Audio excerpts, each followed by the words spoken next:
కూడా దీనిపైన స్పందించారు. ఒకసారి ప్రకాష్ రాజ్ ఏమన్నారు చూద్దాం. ఒక విలేజ్ లో షూటింగ్ లో ఉన్నాను, అదే ఈ getup. It's very interesting film.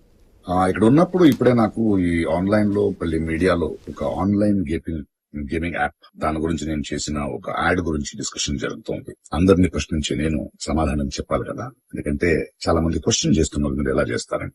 అది ఒక 2016, ఒక 9 years బ్యాక్ ఇలాంటి ఒక యాడ్ నా దగ్గరకు వచ్చింది, నేను చేశాను నిజం. ఆ తర్వాత కొన్ని నెలల్లోనే అది తప్పని నాకు అర్థమైంది. వాళ్ళు మళ్ళీ 2017 లో దాన్ని ఎక్స్టెండ్ చేస్తానంటే, లేదండి ఇది తప్పు, తెలియక చేసేసాను, బట్ చేసేసాను కాబట్టి అగ్రిమెంట్, మీరు దాన్ని రిలే చేసి తీరాలి, బట్ 2017 నుంచి మీరు వాడకూడదు, నేను రాను అని చెప్పేసి. దాని తర్వాత అలాంటి ఏ గేమింగ్ యాప్స్ నేను చేయలేదు.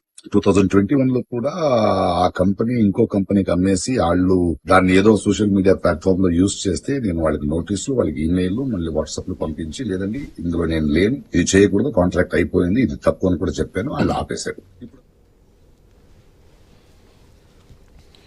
అన్న ఇంకో మాట కాంట్రాక్ట్ అయిపోయింది కాబట్టి ఒక సెకండ్ బ్రదర్, కొంచెం మాట్లాడే అవకాశం మాకు ఇవ్వండి. ఎందుకంటే ఆఫ్ కోర్స్ డైవర్షన్ ఏం లేదు, సార్ వన్ థింగ్ సార్, ముందుగా ఐనిస్ వీక్షకులకు, అదేవిధంగా ఇంత మంచి సోషల్ అవేర్నెస్ ప్రోగ్రామ్ కండక్ట్ చేసినటువంటి ఐనిస్ టీమ్ కి ధన్యవాదాలు. అదేవిధంగా మీడియాలో లైవ్ డిబేట్లో పాల్గొన్నటువంటి పెద్దలకు అందరికీ నమస్కారాలు సార్. ముఖ్యంగా సార్, నేను మీడియా ముఖంగా యాజ్ ఏ ఫార్మర్ సివిల్స్ ఆస్పిరెంట్గా కావచ్చు, సోషల్ మీడియా ఇన్ఫ్లుయెన్సర్గా కావచ్చు, present BJP youth wing spoke పర్సన్గా నేను మాట్లాడుతున్నాను. So beyond or behind Indian సిటిజన్గా ఒక రెస్పాన్సిబిలిటీ ప్రతి ఒక్కరికి ఉండాలి. దేశానికైనా సమాజానికైనా ఎంతో కొంత మనం సేవ చేయాలి. సో మన వల్ల వీలైతే సమాజానికి సేవ చేయాలి, ఏదో సహాయం చేయాలి, లేదంటే సహాయం చేయకపోతే మనం సైలెంట్గా ఉండాలనేది ఒక ధర్మం. సో బేసికల్గా ఈరోజు మన ట్రాన్స్పోర్ట్కి సంబంధించి టీఎస్ఆర్టీసీ ఎండి సజ్జనార్ ఐపీఎస్ గారికి, అదేవిధంగా అన్వేష్ గారికి నేను ముఖ్యంగా ధన్యవాదాలు తెలుపుతున్నాం. తప్పకుండా వి సపోర్ట్ సార్. మన వాళ్ళు ఏదైతే నినాదం తీసుకొచ్చారో, సే నో టు డ్రగ్స్, గతంలో కావచ్చు, say no to betting online యాప్స్కి వి సపోర్ట్ ఫర్ కంపల్సరీ.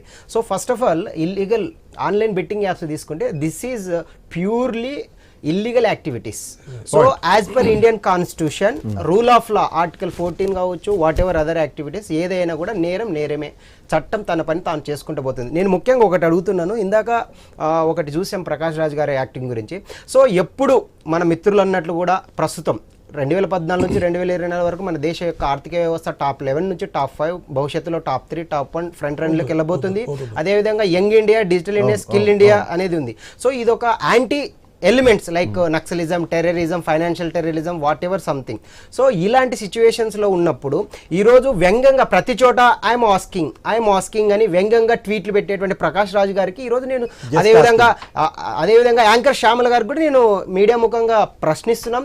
అదేవిధంగా సోషల్ రెస్పాన్సిబిలిటీ ఉండాల్సినటువంటి మినిమం టాలీవుడ్ కావచ్చు, బాలీవుడ్ కావచ్చు, యాక్టర్స్ కానీ, social media influencers, YouTubers minimum కొన్ని అవేర్నెస్ చూసుకొని, ఇది దీనివల్ల సమాజానికి ఏదైనా ఉపయోగపడుతుందా, దీనివల్ల మనకు లాస్ అవుతుంది, ప్రజలకు లాస్ అవుతుంది తప్ప. సో ముఖ్యంగా ఇది గమనిస్తే అసలు ఆన్లైన్ బెట్టింగ్స్ నిర్వహించే వాళ్ళ వల్ల ఎవరిది తప్పిది? ఆన్లైన్ బెట్టింగ్స్ నిర్వహించే నిర్వాహకుల తప్పంటామా, లేదంటే డబ్బుల కోసం ప్రమోషన్స్ అదే సార్. ఇప్పుడు ఆ మోసాన్ని ఎంకరేజ్ చేసినోడు ఇంకా పెద్ద మోసం చేసి. ఇప్పుడు అదే పాయింట్ ఏంటంటే, మల్లికార్జున గారు మీరు మంచి పాయింట్ అన్నారు, ఇక్కడ ఎవరి రెస్పాన్సిబిలిటీ వాళ్ళకు ఉండాలి. సో కొన్ని వీడియోస్ లో హర్ష సాయి గానీ, భయ్యా సన్నీ యాదవ్ గానీ, ఇంకా కొంతమంది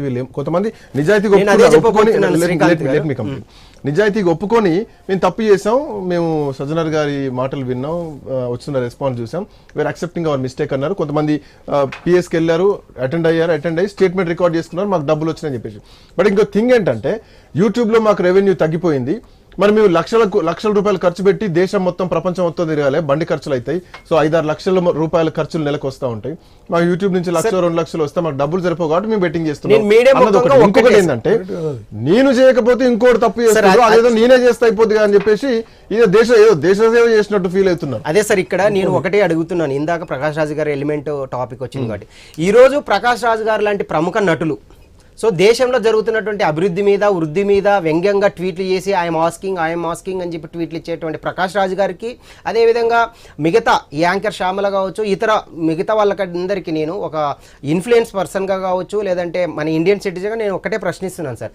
ఈరోజు సభ్య సమాజానికి మీరు ఏం మెసేజ్ ఇస్తున్నారు? నంబర్ 1, మీరు రెస్పాన్సిబిలిటీ అనేది సెలబ్రిటీస్ కి ముఖ్యంగా ఉండాలి, సోషల్ మీడియా వాళ్ళకు ఉండాలి, ఇన్ఫ్లుయెన్స్ ఉండాలి. బికాస్ ప్రజలు అనే వాళ్ళు చాలా రకాలుగా ఉంటారు శ్రీకాంత్ గారు. ఒకటి అమాయకులు ఉంటారు, లేదంటే గుడ్డిగా నమ్మే వాళ్ళు ఉంటారు, మేధావులు ఉంటారు, అతి తెలివైన వాళ్ళు ఉంటారు.